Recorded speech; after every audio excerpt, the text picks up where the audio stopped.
Digital Mahakumbh में CCTV लगाए गए और सुनने में ये आ रहा है कि जो कैमरा या उसके पीछे जो टेक्नोलॉजी थी वो एआई बेस्ड टेक्नोलॉजी थी। तो अगर हम उस पर भी सवाल नहीं पूछें तो सरकार को तो पता होगा। फिर एक दिन सरकार ये कहती है कि उन्होंने नेटवर्क के माध्यम से संगम नोज पे ये जानकारी की है कि उस समय पर 16,000 मोबाइल उस समय नेटवर्क में थे। तो ये आंकड़े जो बताए जा रहे हैं, अगर आंकड़े आप पर ये आ रहे हैं तो लाशों के आंकड़े क्यों नहीं दे रही सरकार?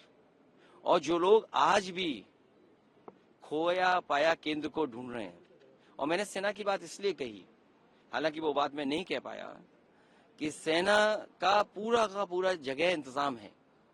अगर भीड़ ज्यादा हो गई थी तो सेना के परिसर में क्यों नहीं स्पेस दिया गया?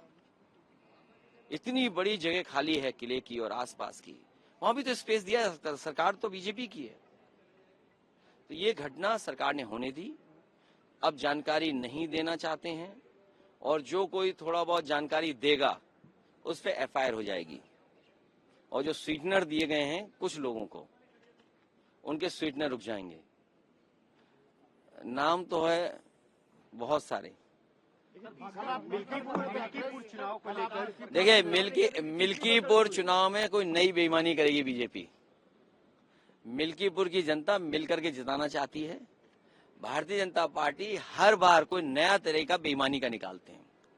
मुझे याद है जब मैंने ये आरोप लगाया था इलेक्शन कमीशन को कि जो लोग मर गए हैं और समाजवादी पार्टी के जिन्होंने वोट 2019 में दिया था उनका डिलीट हो गया था 2022 में, उन्होंने मुझे नोटिस दिया।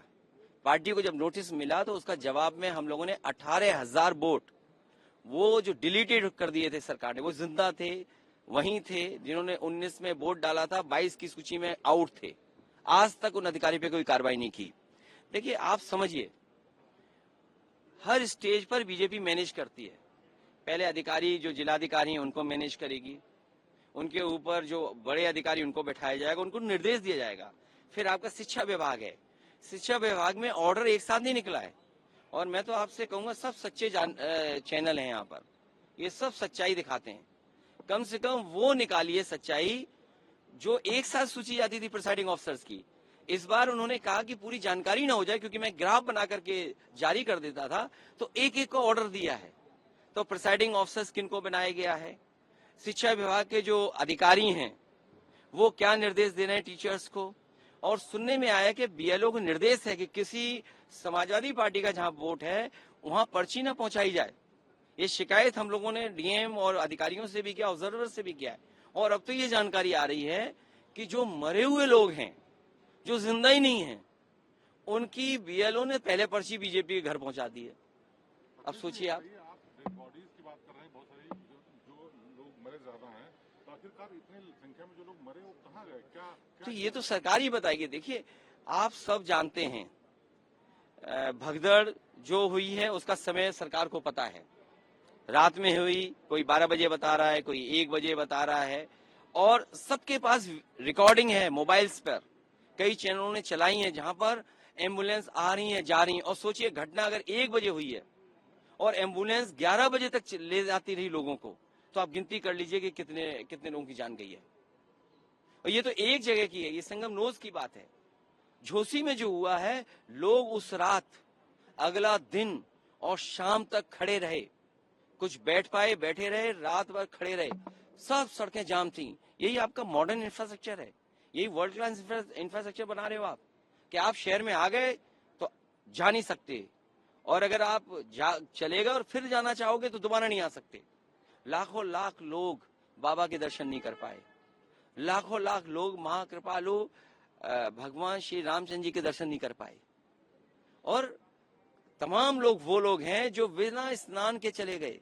तो इसकी जिम्मेदारी किसकी है? और मुख्यमंत्री जी ने 100 करोड़ लोगों के इंतजाम किया था, वो वीडियो सबके पास हैं, जिसमें मुख्यमंत्री जी ने कहा कि हमने 100 करोड़ लोगों का इंतजाम किया है।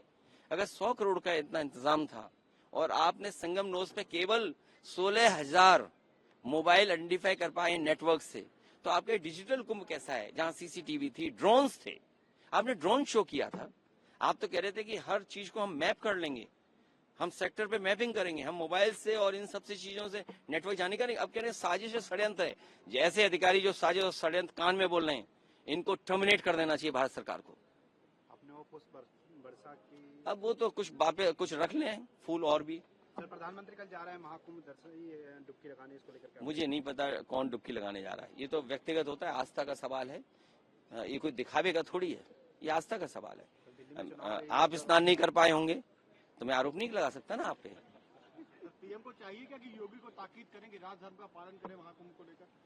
अब राजधर्म का पालन कौन करेगा, अब हम और आप सब लोग देखेंगे। बहुत धन्यवाद आप सबका, आप लोग भी सच्ची खबरें दिखाएं। आज तक वाले अभी तक नहीं बता पाए गिनती, और नाम है आज तक।